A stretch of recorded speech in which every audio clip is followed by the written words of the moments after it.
Anyway, as I said, pwede nyo ituloy sa marriage time nyo. So, I'd like to continue. Malapit na naman tayo matapos. So, I'd like to continue. And,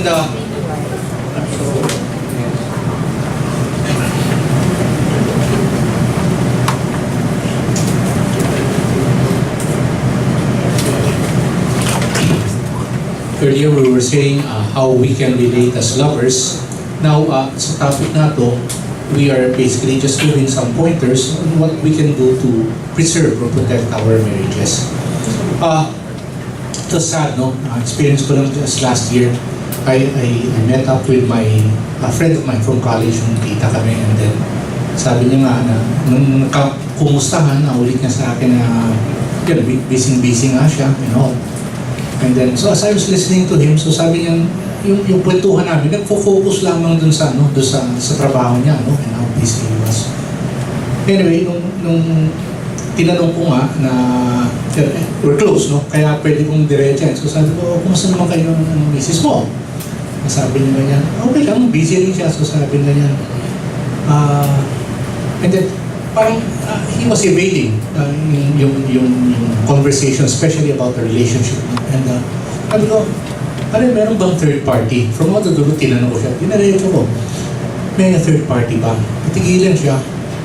Nag-isip, sabi niya, Dodge, wala. Wala nga. So, anyway, a few minutes later, natapos conversation namin, naghiwalay kami. But 2 days after, nakausap ko naman yung, tumawag sa akin yung wife, no? Kaibigan ko rin, kakwentuhan. And apparently, make a long story short, there was something wrong with the marriage. And so, yun nga, sabi nga ni Perry, we talked to the wife, no? Just to be able to hear her, no? To help her as she vets. And apparently, sabi nga ni Perry, naging nung kinukumusta na nga niya yung relationship and all, may tinanong nga siya, how's your sex life? How's your sex life? Sabi niya, alam mo, sa totoo, we haven't had it for so many years now.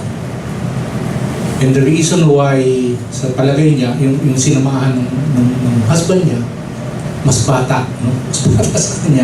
Mas bata sa kanya, and I think, kaopisina pa, no? So, it's sad, no? It's sad na nangyayari ito. And imagine, they've been married for more than 30 years then. They've got, 4 wonderful children, and this had to happen at this time. So it's important, especially for both, no? It's not just the men who need to be focused on this, but the wives also have to help out, no? And yung sinasabi niya nga yung symptomatics, yung mga symptoms, no? Na dapat tingnan natin really should be in this area of intimacy. Talagang somehow nagre-reflect doon eh. Nagre-reflect doon. So basically meet each other's emotional needs, no? I mentioned earlier that women have needs, no? Certain needs, emotional needs that have to be addressed, no? It's not just monetary, no? But even certain hurts that she may have experienced, not only from you, but perhaps from your children or from her relatives or other people who were close to her. Maybe her emotional needs need to be addressed. Okay? Every affair begins with a compromising moment. Especially in the workplace. I mean, you know how it is, di ba? You're in a work pressure situation. You work in a team. You spend more time probably with your seatmate or your cubicle mate than you do with your husband in a day. But really, guard yourself. Every affair begins with a compromising moment. Next, I mean, you know when something is beginning to be inappropriate or not. I think we have that parang danger. All I can say is that after seeing marriages break up, hindi mo talaga maibabalik sa time before an affair, no? It is so hard to do a patch-up job on an affair.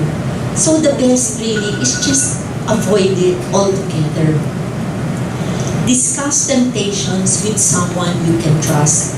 I will admit that in my own 10 years work life, there were temptations, especially kung you've been at work and then you have a deadline, you've been doing 12-hour days for how many months and months on end, ganon, no?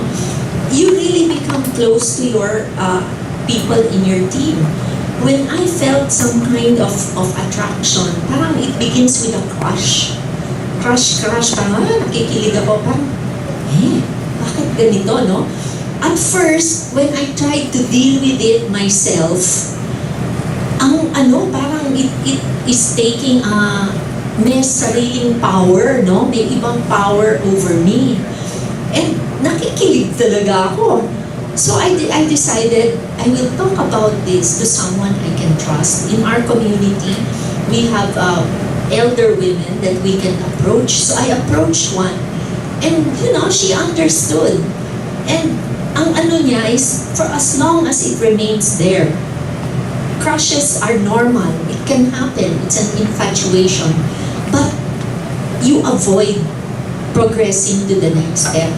When she told me that, lumakas ang loob ko. I told Dodge, I'm getting attracted to this person. Surprisingly, nakinig lang siya. And once I did that, nawala. Para bang nagising ako. The next day, nakita ko yung crush ko, no? Yuck! It's when it's a secret. When it's a secret, it takes on a life of its own. Once it's out in the open, talaga, nawawala yun. Last, of course, is keep sex alive. Okay, we've talked about that. We are giving you a special offer. Did you know the music that we have been playing? I think you can download it, no? Maganda, Hermie. Maganda yan. I-loop ninyo. I-loop lang ninyo in your bedroom and it will set up and keep the sex alive for a long time. Yung parting word lang namin sa inyo ni Benny is that if you don't use it, you lose it. Okay? So, thank you.